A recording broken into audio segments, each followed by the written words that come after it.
My phone buzzed while my coffee was still too hot to drink. Aunt Rose's name slid across the screen with a short message, "You need to see this." I tapped the attachment. The apartment hummed with morning AC, the Austin sun bleaching my desk. Then the video opened, and my mother's voice, calm, clipped, cut straight through the room. They were at the kitchen table in San Antonio. The same table where I did algebra homework, the same chipped edge I used to trace with my thumb. Elena complained that I only helped when it was convenient, that I owed them because family sacrifices don't repay themselves.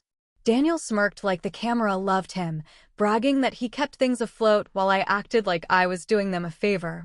Marco didn't defend me. He just nodded. The fridge clicked on. A fork clinked against a plate. My name sounded like a bill coming due. I watched the clip twice. Then a third time, no sound, just mouths moving. On the fourth loop, I realized the worst part wasn't what they said. It was how comfortable they were saying it. Like this conversation had been rehearsed, maybe repeated, probably shared. How do you unhear your own mother calling you selfish?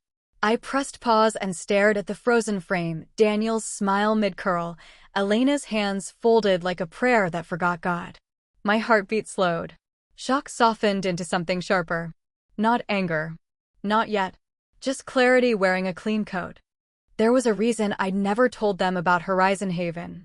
5 years ago, when their business bled cash and the mortgage wheezed, I set up the LLC with a planner and took the weight quietly. They made a small, predictable payment to the lender, and the rest, most of it, came from me. I wanted to protect them without turning into their ATM. Anonymous help felt safer. Cleaner. I could manage risk and keep the peace. They thought the lender was a faceless institution. Paper. Logos. APO box. They never asked who actually held the note.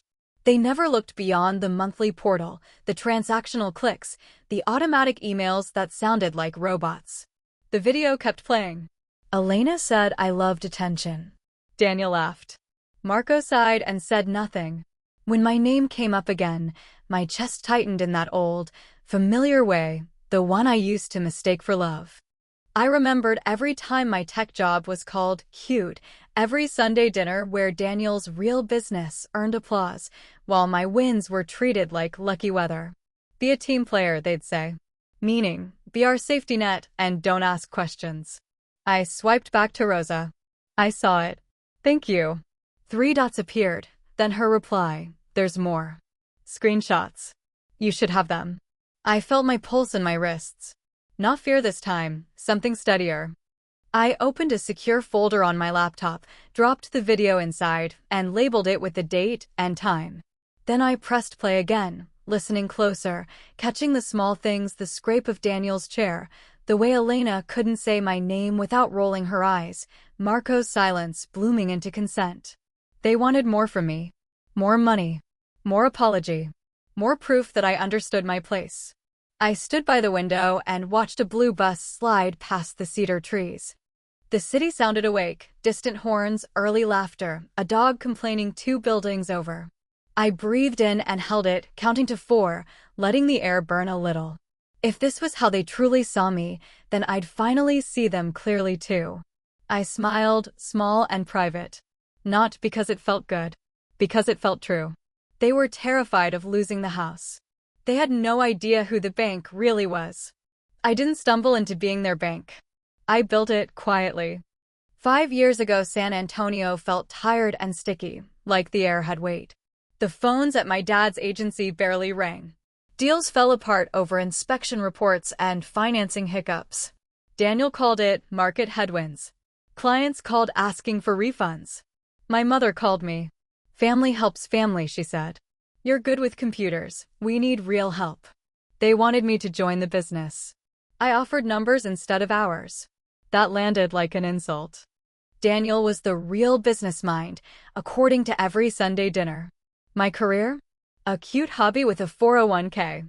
I drove down for a weekend and watched panic leak through the house. The mortgage was gasping. Late notices stacked like thin red flags on the counter. Dad looked smaller in his office chair. Mom's smile held too long at the corners. Daniel paced, listing everyone else's mistakes. I went back to Austin and met Monica at a cafe that smelled like burnt sugar and fresh paper.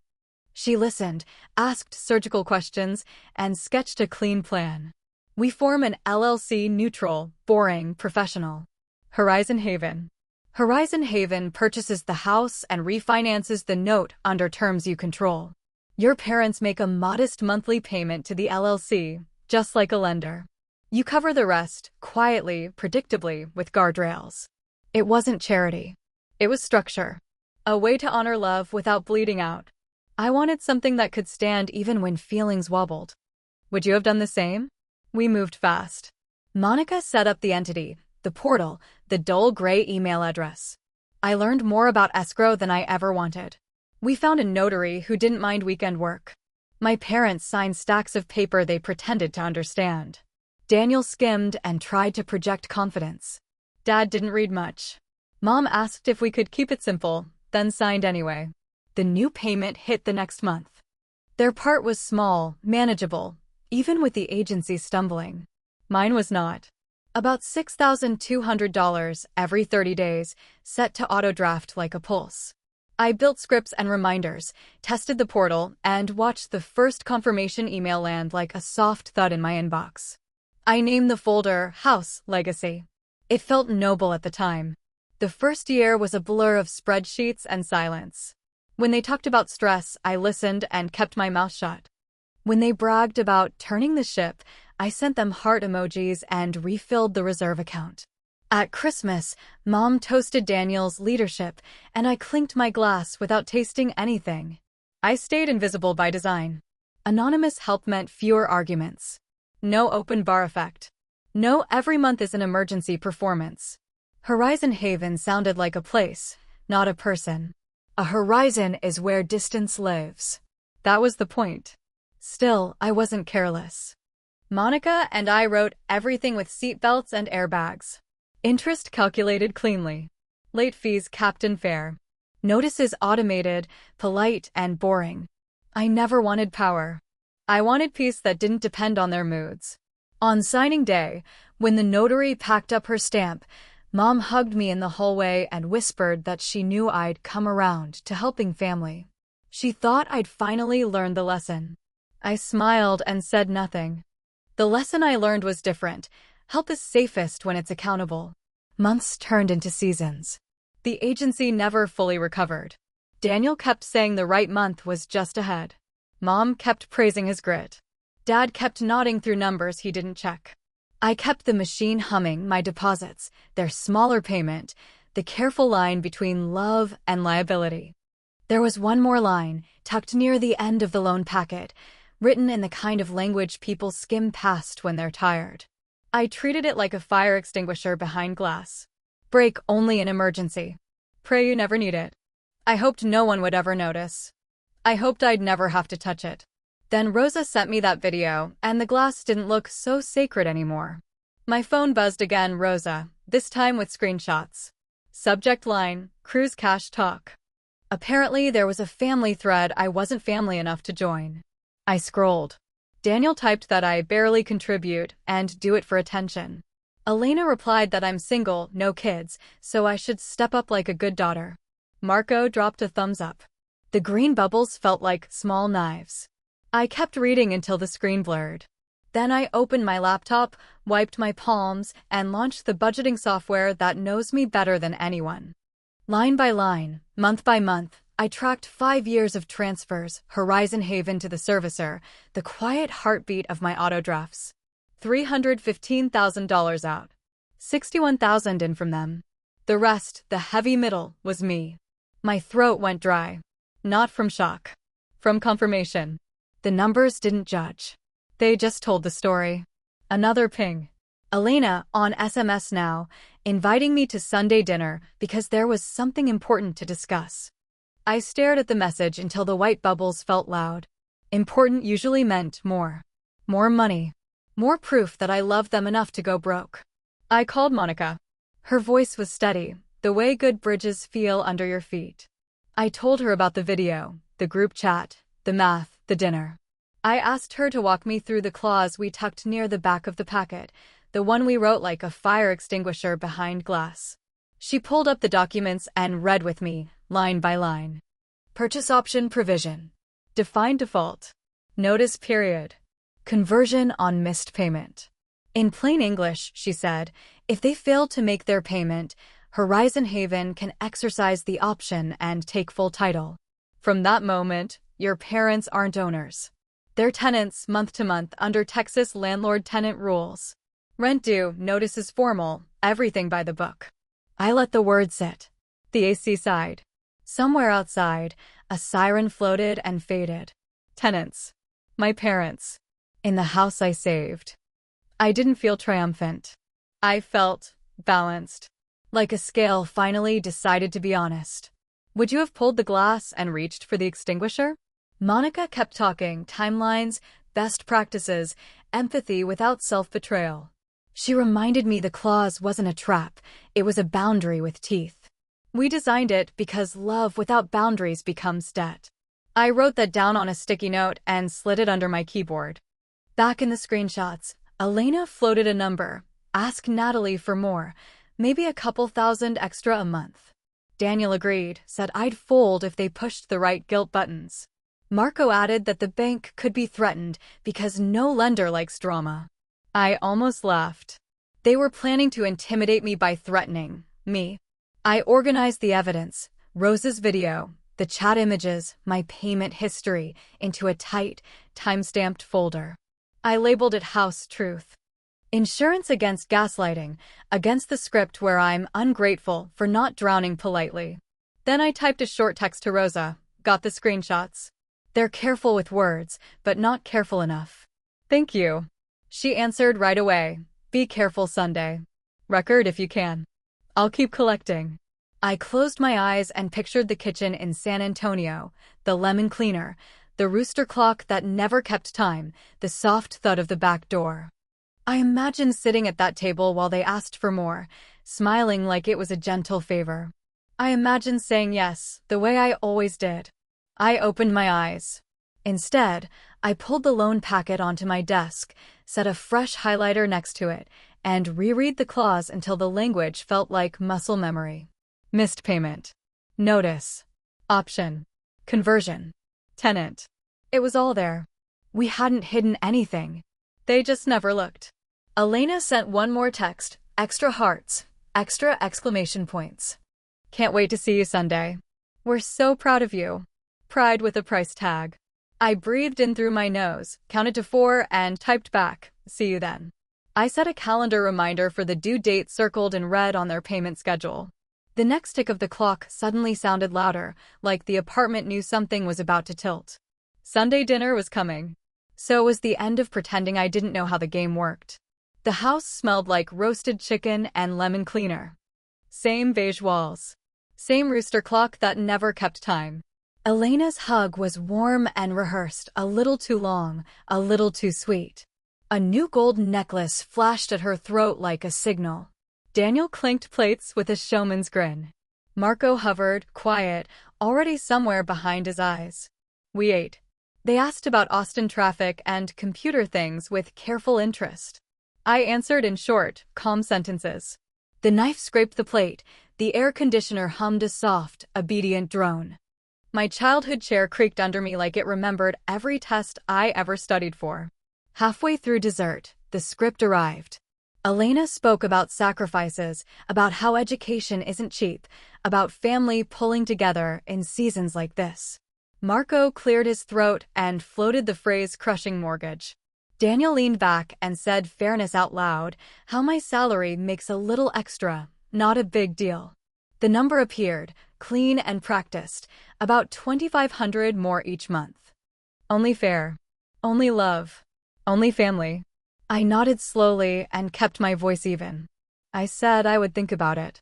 I said I'd look at my budget and get back to them soon. I said I was glad we could talk. All true, depending on your angle. Elena's shoulders relaxed. Daniel smirked into his water glass. Marco patted the table as if sealing a deal that hadn't been offered. Dishes landed in the sink. The TV whispered from the den. I excused myself to the hallway bathroom and moved quietly, letting old muscle memory find the one floorboard that never squeaked. Marco's office door was almost closed. Almost. Their voices pulled through the crack. "She'll say no," Daniel muttered. "She thinks she's above us." Elena's tone sharpened. "Then we remind her about college. Remember who paid when she borrowed? She owes us." I didn't breathe. The lemon cleaner stung my nose. Marco spoke low, cautious. "I saw something on her laptop when she was here. The Wi-Fi synced a folder. A company name, Horizon Haven LLC. I Googled it. Can we use that?" My stomach went cold and steady. They'd brushed the curtain and found the outline. Daniel laughed softly. "If she's playing games with some lender, we scare the lender. Or call her HR, say she's unstable. Say she's misusing company systems. They'll pressure her. She folds, we win." Elena exhaled, long and satisfied. Family first. She forgot that. The world compressed into sounds, the fan ticking from a dusty ceiling corner, a pen tapping twice, Marco's chair squealing under a slow turn. I watched my own hand press flat against the doorframe, pale and still, like it belonged to someone learning a new language for the word boundary. How do you answer a family that sees your career as leverage? I stepped back into the hallway, heartbeat loud but even. The mirror over the console table caught my face for a second, calm, almost bored. I brushed a speck of mascara from under my eye and returned to the kitchen, where Elena offered leftovers with glowing generosity. I packaged them, thanked her, and promised to text soon. The drive back to Austin was quiet highway and big sky. I didn't play music. I let the lines on the road do the talking. Calm replies formed in my head, each one smoother than the last.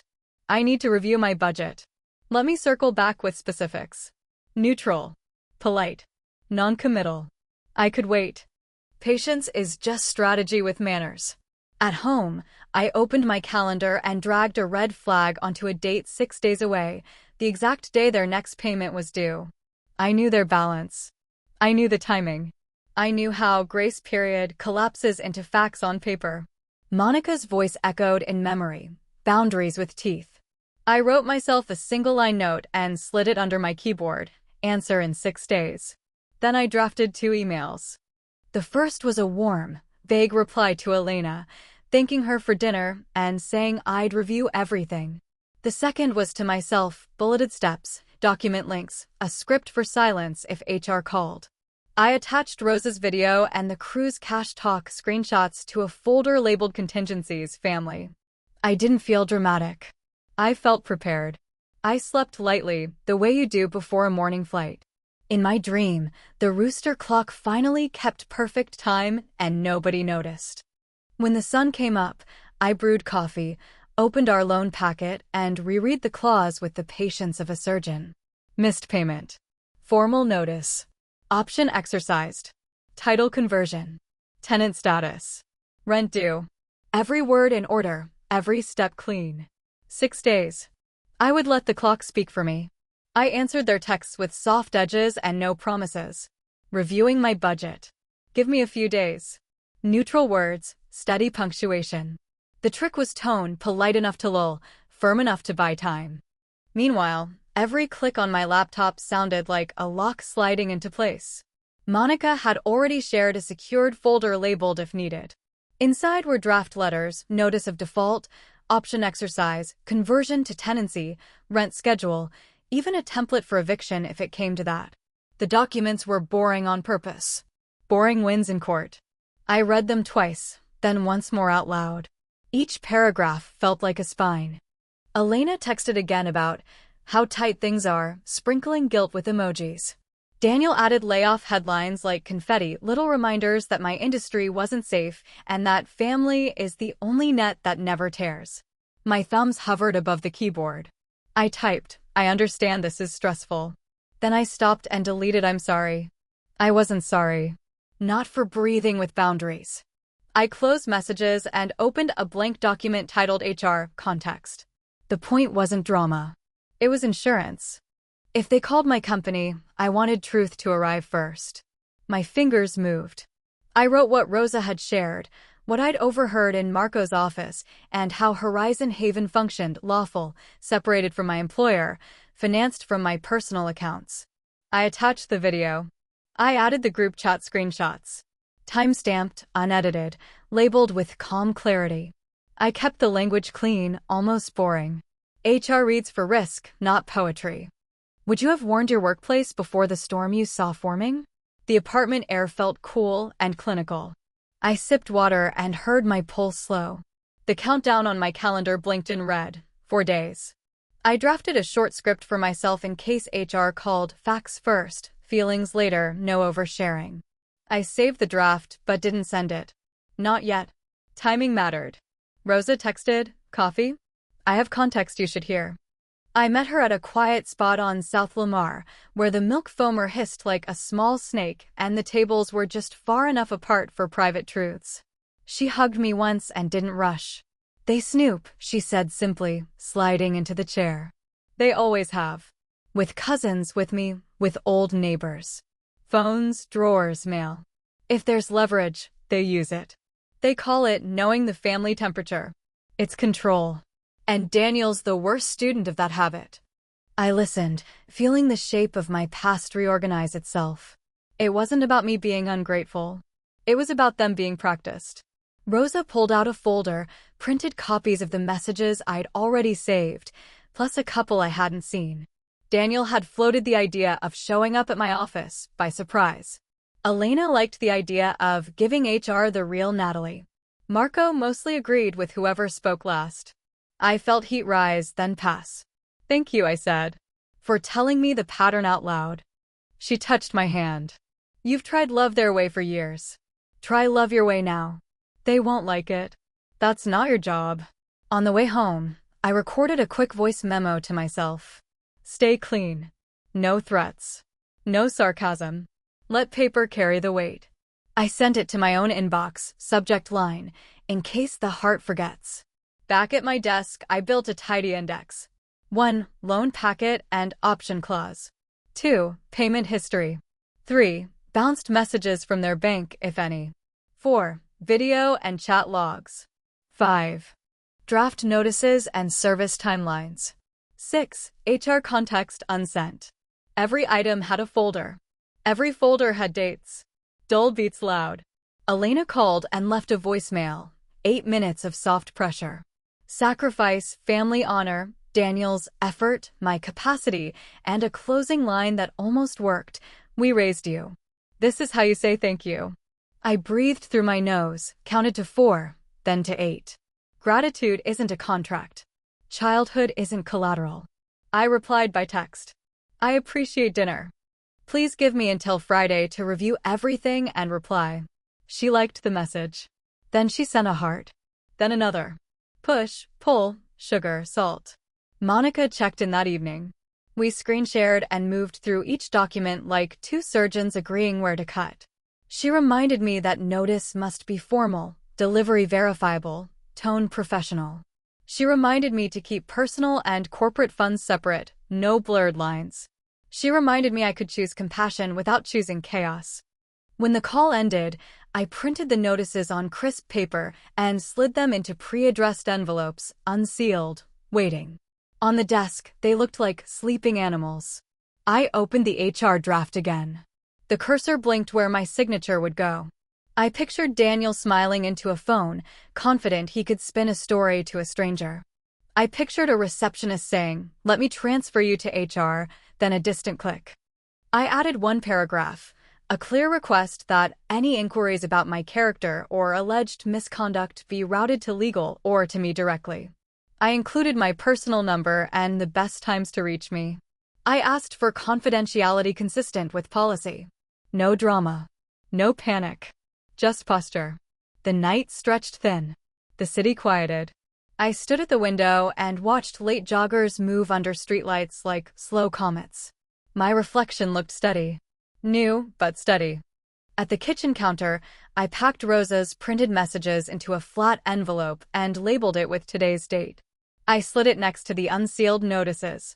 I locked the small fireproof box and set it back in the closet. One more text from Daniel arrived at 11:13 p.m. "Don't take too long. We're counting on you. No please. No question mark. Just expectation wearing urgency.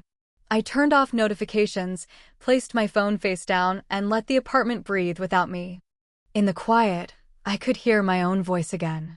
I returned to the desk, hovered over send on the HR email, and stopped my hand an inch above the trackpad. Not yet.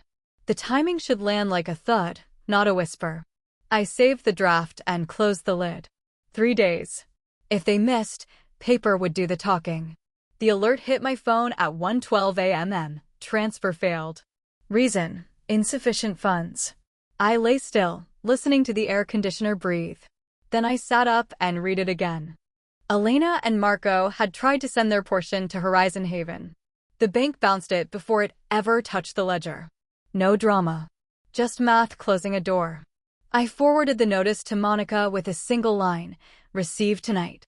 She replied almost immediately, "Night owl calm," asking if I wanted her to activate the purchase option first thing in the morning. The steps were ready. The documents were clean. She could file before the coffee finished dripping. I closed my eyes and pictured the kitchen in San Antonio, the rooster clock stuck between minutes. I heard Daniel's lazy laugh. I heard Elena say "family first" like a password I never learned. I opened my eyes. "Not yet," I typed back. "We wait until it's officially missed." Monica understood. Timing is a kind of truth. Would you have pulled the trigger right then? I slid out of bed and padded to my desk. The room was blue with streetlight. I opened the loan packet once more, reading each clause like a lullaby for nerves. Defined payment. Grace period. Notice. Option. Conversion. Tenant.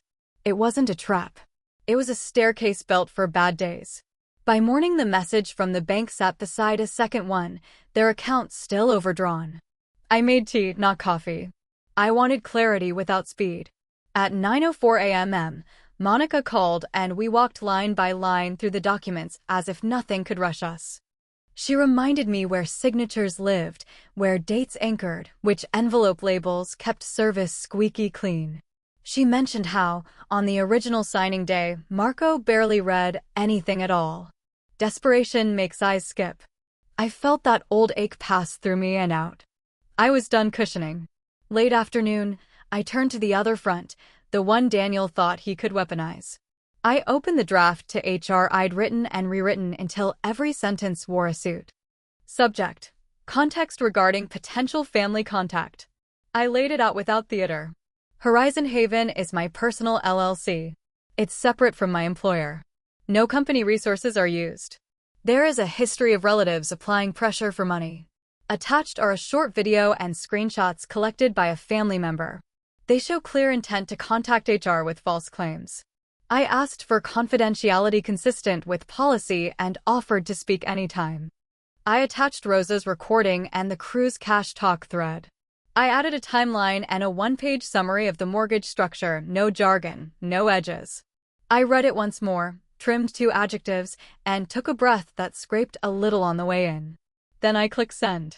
The moment after a send is its own kind of silence.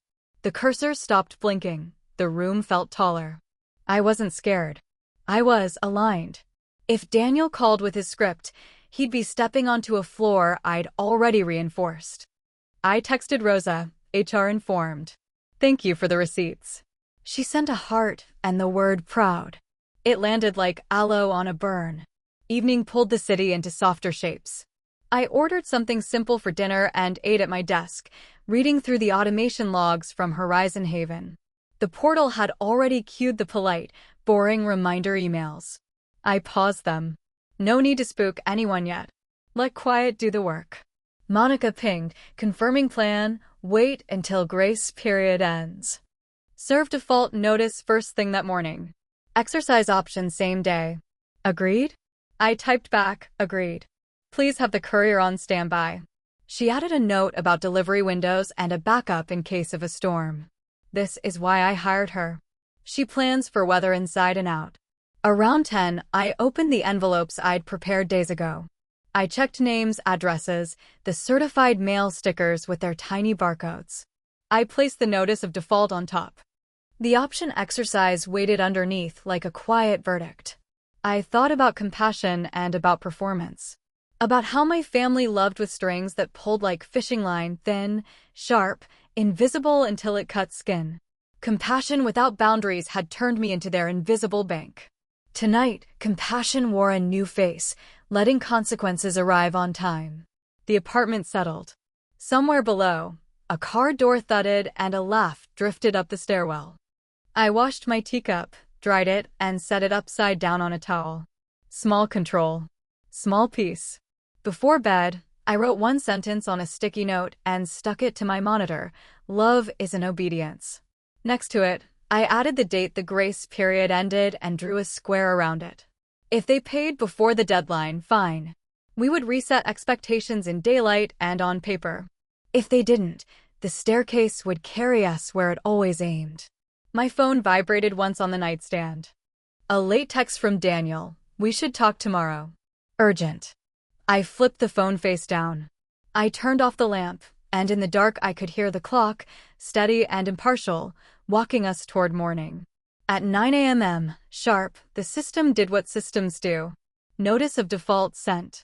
The email looked dull and professional, the kind that never raises its voice. I watched the outgoing log timestamp the message, then set my hands flat on the desk to quiet the tremor I didn't want to admit I felt.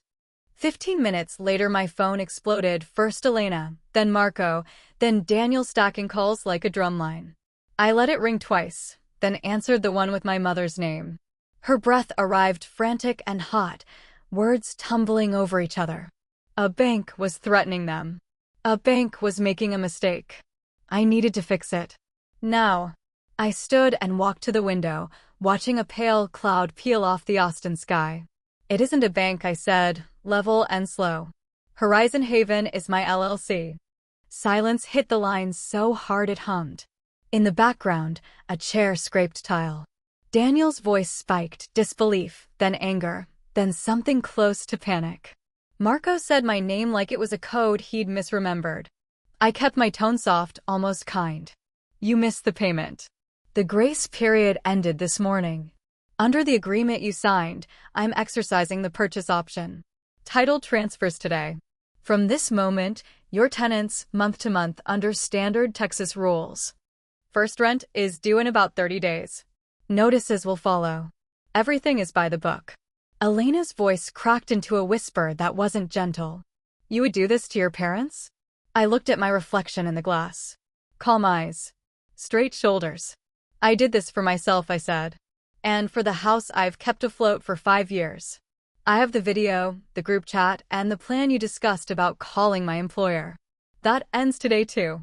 Daniel's laugh came harsh and thin. You won't get away with this. I felt my mouth lift a little. I already did, I said, and ended the call. My hands shook for exactly 3 seconds. Then the stillness returned, heavy and clean. Would you have told them yourself, or let the letter speak alone? I opened the courier dashboard.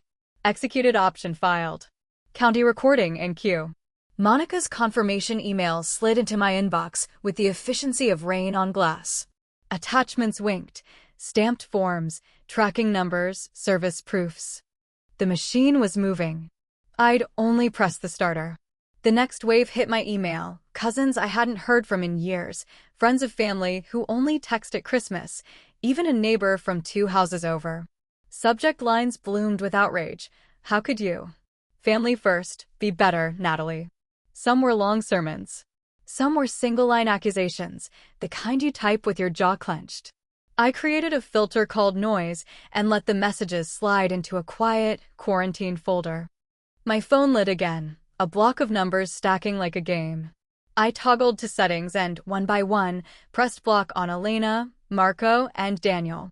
A soft, nearly cheerful checkmark appeared each time. My chest loosened another notch. The formal confirmations began arriving. County received. Recorder, processing. Courier delivered. Signature obtained.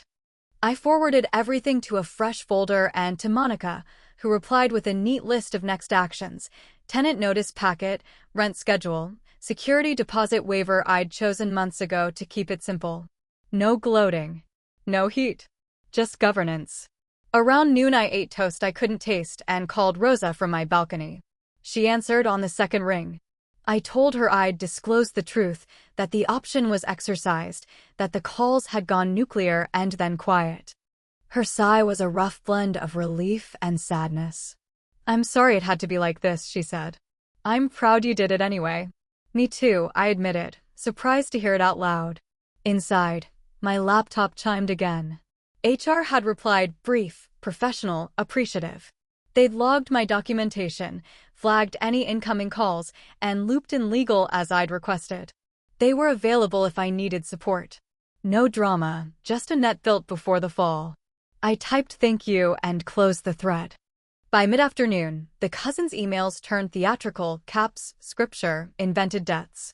One message swore I'd stolen the family home, another called me a traitor, a third offered a path to forgiveness that looked suspiciously like a wire transfer request. I filed them under potential evidence and kept my office-straight posture at the desk. When the official option exercise recorded confirmation landed, the apartment felt larger. I printed the notice and held the paper a second longer than necessary. Weightless, really, just fiber and ink. But the idea it carried had mass. The phone rang once more, an unknown number. I let it go to voicemail. Daniel's voice filled the transcript, rough with fury and last-minute strategy. He warned me that everyone would know what I'd done. He promised to bring my employer into this, to reveal the real Natalie. The automated transcript softened his threats with typos, which made them look small and cheap. I saved the audio anyway. I sat very still and listened to my apartment breathe. The AC pushed a cool stream across my ankles. In the hallway, a neighbor's child laughed at something that could only matter to a child on a Tuesday. I thought of my parents' kitchen, lemon cleaner, rooster clock, chipped table, and felt the last string slip loose. Then I wrote the tenant packet. I kept it simple: base rent, due date, payment method, contact email, late fee policy capped at something humane. I waived the security deposit and noted that I'd cover lawn service until move out if they preferred. Firm isn't cruel. Clear isn't cold. This wasn't revenge. It was a boundary with paperwork. When the packet was printed, I stacked it with the notice to quit I hoped I wouldn't need, and I set both beside a new envelope stamped and ready. The sun had tipped down to that hazy gold Austin does so well, and for the first time all day I realized I was hungry. I ate standing at the counter and let the food land. My screen blinked with one last message before evening: Elena, from a different number. The preview line read, "We raised you. Remember who you are." I didn't open it. I didn't have to. I knew who I was. As the sky went lilac, I opened a fresh calendar event and typed, "First rent due. 30 days. I marked a reminder 3 days before and another the morning of. If they paid, they paid. If they didn't, the staircase would carry us the rest of the way down. I locked my laptop. The room exhaled. For the first time in years, I wasn't holding the house together with feelings. Out in the hall, someone's door clicked shut. Inside my inbox, a new subject line rolled into the noise folder: "We need to talk now." I let it pass without touching it, and for the first time, the silence felt like mine. For months later, my footsteps echoed in their empty house. No TV hum. No lemon cleaner. Just drywall breathing and a faint outline where the couch used to be. I ran my hand across the banister and felt a ridge of dust, like the past had left quietly and forgot to lock the door. The months between were loud. They tried everything. Small claims skirmishes with shaky affidavits. Teary messages about blood ties and honor. Half threats about going public. Each push broke against the same wall, signed pages Monica drafted years ago, boring and immovable. Paper doesn't flinch. Would you have answered every accusation, or let the documents speak? Daniel finally pulled his favorite lever. He filed a formal complaint with my employer, calling me unstable and hinting I misused company systems. HR already had my dossier. The complaint landed with a dull thud. They replied to him with policy language and logged it as harassment. They replied to me with a short, calm note: "Matter closed, support available. Thank you for the heads up." My chest eased like a knot loosening. The backfire took its time, then arrived all at once. In his complaint, Daniel recycled phrases and snippets I recognized from private client emails. He'd blurred boundaries between work and family for years. Now the blur became evidence. Our attorney forwarded the packet to his state's real estate licensing board with a crisp cover letter: potential ethics violation, misuse of confidential information, harassment pattern documented. 2 weeks later, the board opened an investigation.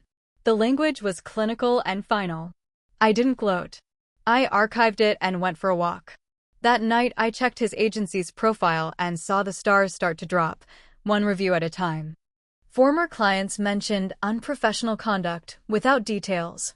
Silence can be loud when it shows up in public. Elena and Marco downsized.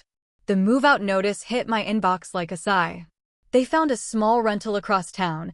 Daniel helped them carry boxes he couldn't afford to fill. Cousins tried to spin a story on social media, but screenshots aged badly, and Rosa had a library. The villain costume didn't fit me anymore. I scheduled the final walkthrough with the property manager and drove down early, letting the highway unwind my shoulders. When I opened the front door, the house met me with that soft, empty house chill. You know the sound, room tone plus a little history. In the kitchen, the rooster clock was gone. The outline of it remained, a pale circle on sun-faded paint. I stood there longer than I expected. A folder waited on the counter, keys taped to the cover, meter readings, forwarding addresses, a note from the lawn service. Businesslike. Mercifully unpoetic. I initialed where the tabs told me to initial. Rosa joined me for 10 minutes, walking the hallway like a museum guide of our family's better versions. She reached the doorway to Marco's old office and stopped. I used to think this room held the power, she said softly. Turns out it was the paperwork you kept in Austin. We didn't need more words. She squeezed my arm, promised Caldo the next time I visited, and left me with the keys draped over my fingers. The jingle felt too bright in the quiet. I wandered from room to room, counting scuffs and nail holes. The living room breathed like a person resting after a long argument. I imagined future light here, someone else's couch, someone else's laughter, the house remembering how to be simple. My phone vibrated. Monica's name. I answered on speaker and sat on the floor where the rug used to be. She ran through the final status like a clean checklist. Board investigation ongoing. HR quiet and supportive. Tenant ledger closed, zero balance after move-out date. Next steps: decide whether to list, rent, or hold. She reminded me the market was steady, not sweet. Whatever you choose, she said, choose it for you. I traced the ghost of a coffee table with my shoe. For years, I treated this house like a hostage I had to feed. Now it felt like an asset, or maybe a story, waiting to be reassigned. A new thought slid in, shy but stubborn. What if the profit didn't just heal my spreadsheet, but healed something in other people who couldn't afford a Monica or an LLC? The idea didn't have a name yet. It pulsed anyway. Before leaving, I checked the bedrooms one last time. In the master closet, a single button lay in the dust like a period too late to matter. I picked it up, turned it twice, and set it on the windowsill for the next owner to ignore or keep. On my way out, I locked the door and stood on the porch where family used to gather for holiday photos. The air smelled like sun-baked wood and faraway rain. Across the street, a kid pedaled by with streamers flapping from her handlebars, unbothered by adult failures. The world kept moving. I texted Rosa, walkthrough done. House is quiet. I'm okay. She replied with a heart and a bowl emoji. The keys clicked into my palm as I headed to the car. A decision waited, patient and insistent, like a light just outside my peripheral vision. I didn't look at it yet. I started the engine, glanced once at the blank square where the rooster clock had been, and pulled away. If a house can be repurposed, can a story? The door swung open and the room answered with echo. Bare walls. Sun stripes on the floor. Air that smelled like dust and new directions. Monica stood by the window with her tablet, efficient and calm. Rosa leaned against the doorway, eyes soft, phone ready like a witness who never blinks. We didn't rush. We let the silence finish talking first. Monica outlined options in clean, even rows. Hold and rent. Refinance and wait. List and sell. The market was steady, not sweet, and the carrying costs would eat slowly but relentlessly. You're free now, she said, but freedom can still leak through cracks. I walked the length of the living room, my steps counting something I'd never counted before, my choices. For years, this house had been a hostage I kept feeding. Today, it felt like an instrument. What music did I want it to play? Rosa touched the wall where a family photo used to hang. You could turn this into light, she said. Not for them. For people like you. The idea I'd been circling finally let me catch it. I pictured a simple website, a hotline, workshops with language that didn't shame. Budgets that didn't get weaponized at Sunday dinner. Scripts for saying no without setting yourself on fire. Would you turn pain into a blueprint? I spoke before I could overthink it. We sell, I said. And most of the profit funds a non-profit, financial boundaries, economic abuse support, legal checklists, the whole starter kit. Quiet, practical, unapologetic. Monica nodded like she'd been expecting that answer. She moved to logistics immediately, pricing strategy, photo timing, a listing copy that didn't pretend the neighborhood was something it wasn't. She flagged conservative assumptions and guardrails on the net proceeds. She promised the cleanest path between contract and closing. Rosa's smile deepened. I know a nonprofit attorney, she said. Sharp, pro bono friendly. I'll make an intro. She hesitated, then added something I hadn't heard from her before. Your mother did this to me too, in smaller ways. Years ago. I learned to keep receipts because I had to. It hit like a small storm, quiet, fast, undeniable. My aunt's neatly kept files weren't just for me. They were her armor long before I knew I needed mine. Microclimax, right there in my chest. I wasn't the first target. I might be the last. We sat on the floor, backs against a blank wall, and sketched a skeleton with a pen that barely worked. Name ideas, mission notes, a short promise visitors would actually understand. No sermons. No villains. Just clean tools with the weight to hold. I wrote a sentence that felt like oxygen. Boundaries are love with math. Rosa underlined it like a blessing. Monica's tablet chimed, an alert from the listing portal. She'd drafted the copy while we talked.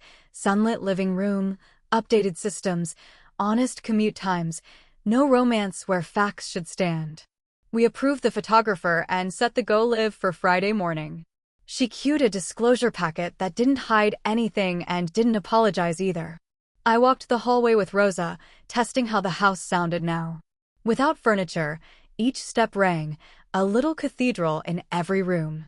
She asked if I planned to explain any of this to the extended family. I shook my head. Stories mutate in the wild, I said. I'll tell mine on my terms. Reclaiming the narrative didn't mean debating cousins in group texts. It meant owning the first, quiet page. That night, I drafted a single, public-facing statement for the nonprofit's future site. Calm, anonymized, specific enough to help.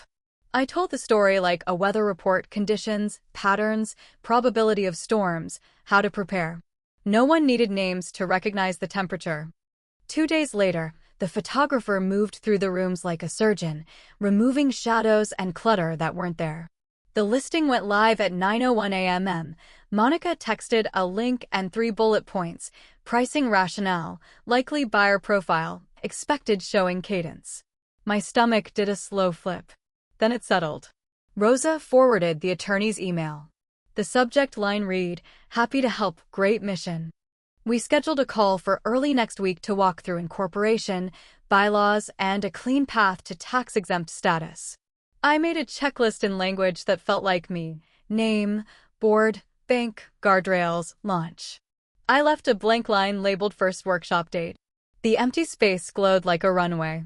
That afternoon, I mocked up the homepage in a simple builder, white background, black text, no fluff. Title at the top, lines and light. Subhead under it, practical help for family financial boundary abuse. A quiet donate button sat there like a tiny door. I didn't click it yet.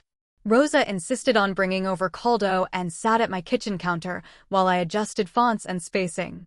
She slid an envelope across the marble 5 bills, crisp and deliberate. Seed money, she said. From me, not from guilt. I tried to hand it back. She folded my fingers over it and shook her head. I'm investing in fewer secrets. Another microclimax, gentler this time. Late in the week, the first showing requests piled up faster than expected. Monica warned me not to measure my worth in offers. This is a transaction, she said. Your healing is separate. I wrote it on a sticky note and pressed it to the edge of my monitor.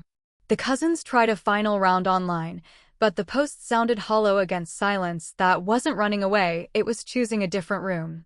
I didn't answer. Rosa didn't either. Screenshots filed themselves. On Saturday morning, I drove back to the house and stood alone in the living room before the first tour. Sunlight pooled on the floor like a soft promise. The rooster clock's pale circle still marked the wall, a quiet proof that things can be removed and leave only what matters.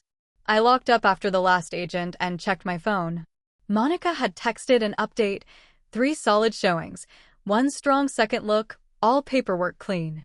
Then another bubble appeared before I could respond. Offer received. Full price. Clean terms. Do you want to see it now? My thumb hovered over the screen while the room held its breath. Was this where the story turned into fuel?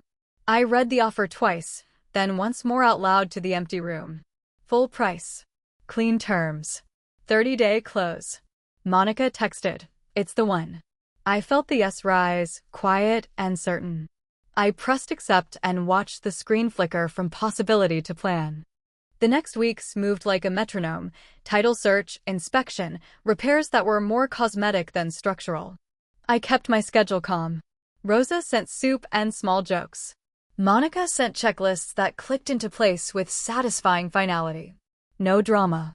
Just forward. Midway through escrow, Monica forwarded an email from my parents' attorney. A short paragraph. 3 attachments, a single sentence that mattered. Parties agree no further claims will be pursued. I read it standing up, then sat down and read it again. The knot I'd been carrying didn't untie, it dissolved. I signed my part. They signed theirs. The county stamped the last page with a mechanical sigh.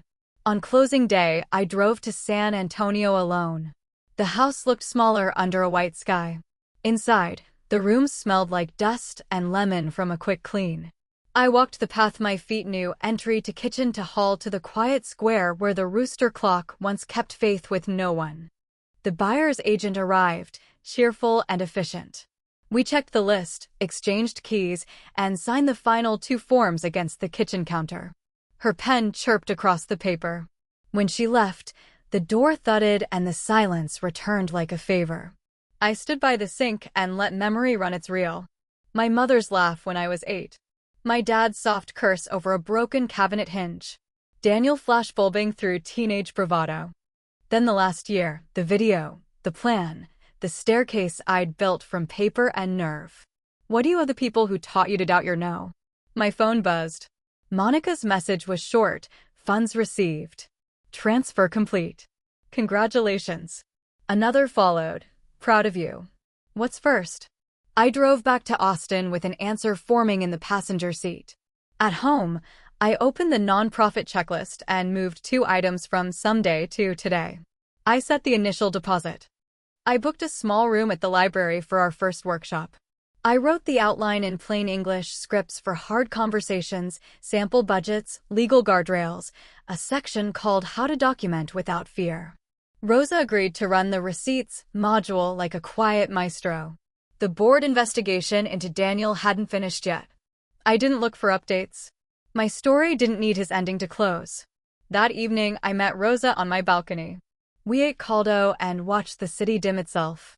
She handed me a small envelope, 3 photos from years ago, edges worn, faces younger. She tapped the top one, where I stood grinning with braces and a new backpack. This girl, she said, finally got picked first by you. I slept well for the first time in months. No dreams about clocks. No imagined arguments where I said the line perfectly and still lost. Morning came easy. I went for a run and felt my body keep pace with my breath instead of with anyone's needs. A week later, I returned to the house one last time for the final walkthrough. The buyer's painter had already covered scuffs with fresh eggshell. Sunlight pooled on a new rug I hadn't chosen. I checked the locks, ran a palm along the cool banister, and stopped in the doorway. I didn't say goodbye. I said thank you for teaching me what love isn't and where to place the math. I closed the door and let the latch catch. The key felt warm in my hand. I left it on the porch in a neat envelope for the new owner and walked to my car without looking back. Back in Austin, I posted the first workshop date on the Lines and Light homepage and added one line at the bottom, the only promise I could keep for strangers and for myself: you are allowed to choose peace over performance. The registrations filled in an hour. Rosa texted a confetti emoji and a heart. Monica sent a thumbs up and a line about coffee before the session. I smiled at my screen, then at the room, then at nothing at all. I didn't win back what I'd lost. I became someone who doesn't need it.